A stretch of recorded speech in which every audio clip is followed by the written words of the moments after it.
எவ்வளவு அவதூறுகள். கரூர் விஷயத்தை பத்தி ஊருக்கே தெரியும்.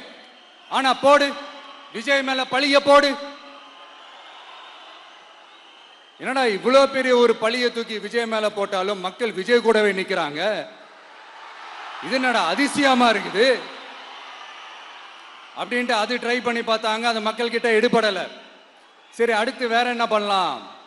முடக்கு, ஜனநாயகனா முடக்கு. படத்தை முடக்கினா கொஞ்சம் பையன் கொஞ்சம் டிஸ்டர்ப் ஆயிடுவான்.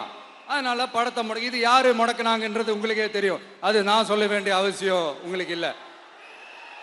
ஆனா இவன் நாடா இவன் படத்தை முடக்கினாலும் அவன் பாட்டுக்கு அதை கண்டுக்காம அவன் பாட்டுக்கு வேலையை பார்த்துட்டு போயிட்டே இருக்கான்.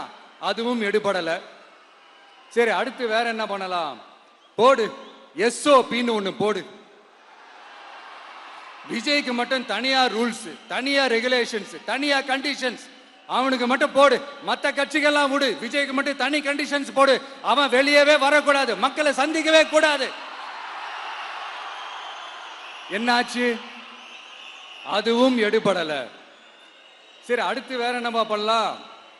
நம்மளை சுத்தி இருக்கிறவங்கள வச்சு, அதாவது இத்தனை வருஷமா வெயிட் பண்ணி இப்போ எலெக்ஷனுக்கு 30 நாளைக்கு முன்னாடி கரெக்டா அந்த டைம் பார்த்து ஒரு அவதூறு பரப்ப வேண்டியது. அது என்னன்னு உங்களுக்கே தெரியும். அதுவும் மக்கள் கிட்ட எடுபடல. அது மாதிரி எத்தனை சோதனைகள், எத்தனை வேதனைகள் நீங்க கொடுத்தாலும் இந்த திமுகனாலேயோ இல்ல இந்த பாஜகனாலேயோ இல்ல இந்த மற்ற பலர்னாலேயோ இல்ல எந்த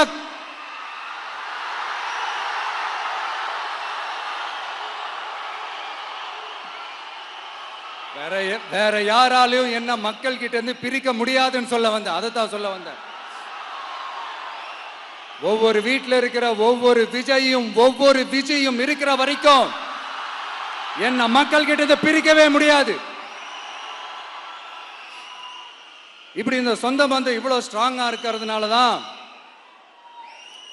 நான் முன்னாடியே சொன்ன 234 தொகுதியிலையும் இந்த விஜய் தான் வேட்பாளர் அப்படின்னு தான் அதை நான் செஞ்சிருக்கிறேன். ஏன்னா நம்மளுடைய வேட்பாளர்கள் யாரும் டாட்டாவோ பிர்லாவோ அம்பானியோ அதானியோ கிடையாது. நம்ம வீட்டில் இருக்கிறவர், நம்ம குடும்பத்தில் இருக்கிற ஒருத்தரை தான் நான் வேட்பாளராக செலக்ட் பண்ணியிருக்கிறேன். அப்படி செலக்ட் பண்ணி தான் உங்ககிட்ட நான் ஒப்படைச்சிருக்கிறேன். அதனால அந்த வேட்பாளர் வேற, இந்த விஜய் வேற அப்படின்னு நினைச்சிடாதீங்க. இந்த விஜய் தான் வேட்பாளர், அந்த வேட்பாளர் தான் விஜய்.